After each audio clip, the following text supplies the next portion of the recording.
Most people wait until their business is successful before they share their story. I want to do the opposite. I'm going to be documenting my M2Vault side hustle brand business when I'm just a little small guy on the scope of this whole TCG community. And I want to share the wins, the failures, and everything in between. Welcome back, everyone, to M2Vault. I have not created a YouTube for a very long time. Actually, it's been almost exactly, maybe a little bit over a year since my first post on YouTube about starting this side hustle. So, just a little background before I talk about this series that I'm going to be starting. So, I started M2Vault exactly. My first post was July 3rd, 2024, and it was based on creating and selling acrylic cases for ATBs, booster boxes, and those were the two main cases I had when I first started. It was a leap into it, and I just took it. And then from there, after that first risk, I vended twice. First one was okay, second one was better, and I actually have those in my older videos if you want to go back to watch those. And then I took exactly almost a year after I used half of those acrylic cases for my own personal collection, and I sold off the rest. So obviously I didn't make my money back because I used it for my own collection, which is still a win. And then I took a year off. But I didn't take a year off from Pokemon. I took a year off from the acrylic cases portion of M2Vault. And then recently, from the time I'm recording this, 2 weeks ago, I decided to again the leap, and I started to introduce acrylics back into M2Vault side hustle. Revamped the website, added more acrylics, and from there it's been going really well to the point where I will have my, I think I'm going to call it, it's technically the third drop, but I'm going to call it the second drop. That way it stays consistent because the first one is mostly for my collection. So it's been going well, so I'm kind of doubling the drops as they go along and see how that goes. And so why I created M2Vault, again, initially it was to protect my personal collection. And I was going out there to find acrylic cases for my personal collection because I love, and my goal is to collect all the ETBs, the older ones, and then all the Pokemon Center exclusive ones. And then just have that as my, my personal collection / investment, whatever you want to call it. We all have our thing that we want to collect. So, yeah, and then I paused, and then now I'm restarting.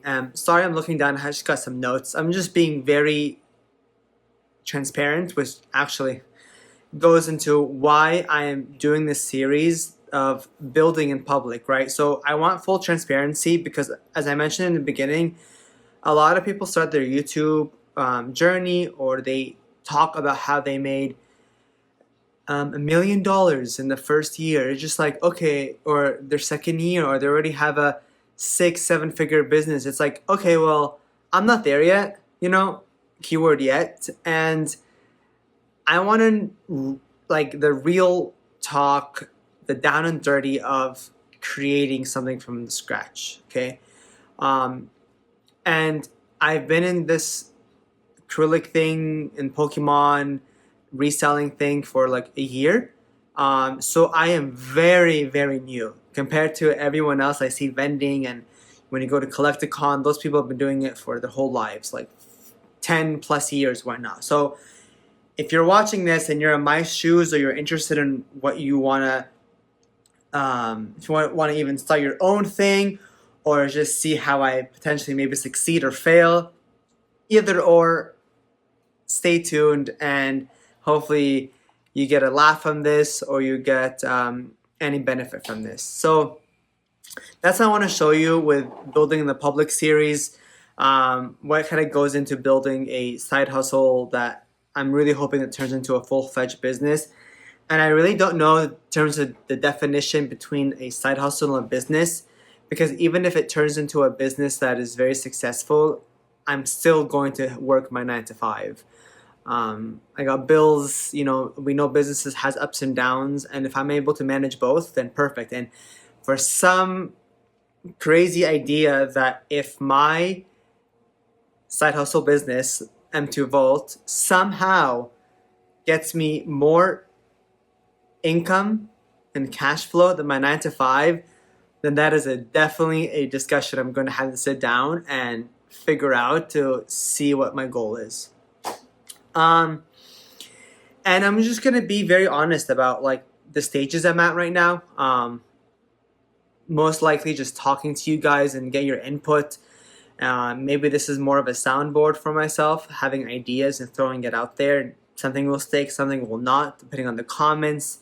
Am I trying to get 1 million subscribers and likes? No. Again, soundboard, good documentation for whoever in the future wants to create something like this in the TCG world, or just any side hustle business in general, starting from the ground up. Okay.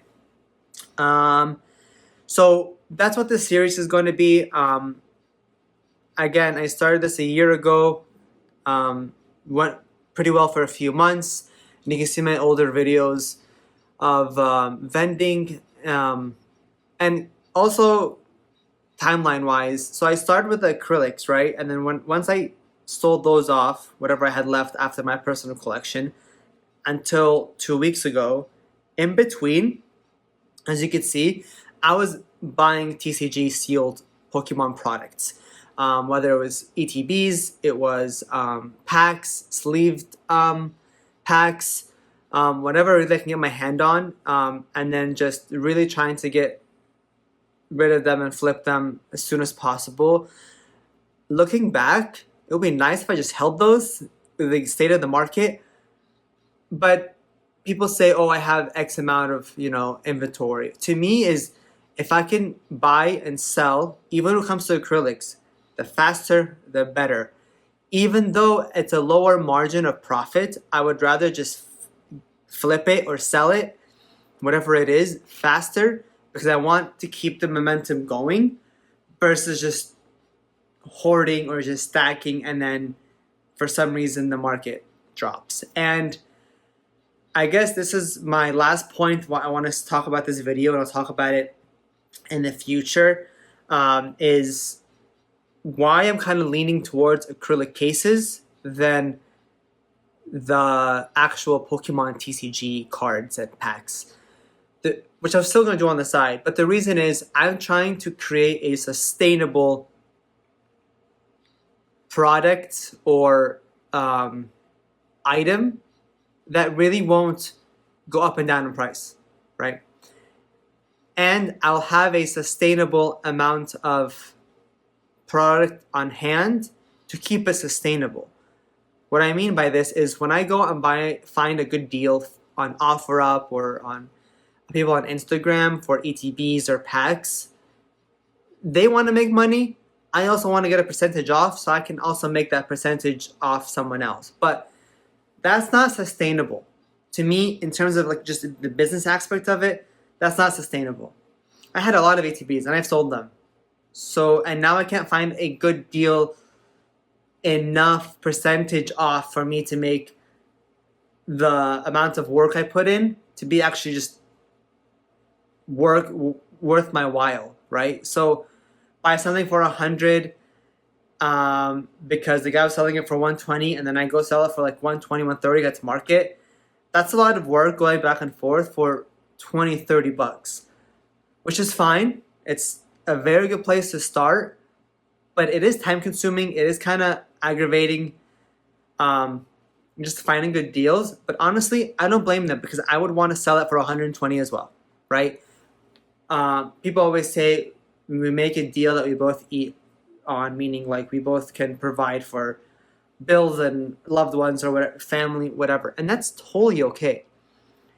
Also, there's a lot of people out there that are able to get better deals and have access to these sets, these ETBs.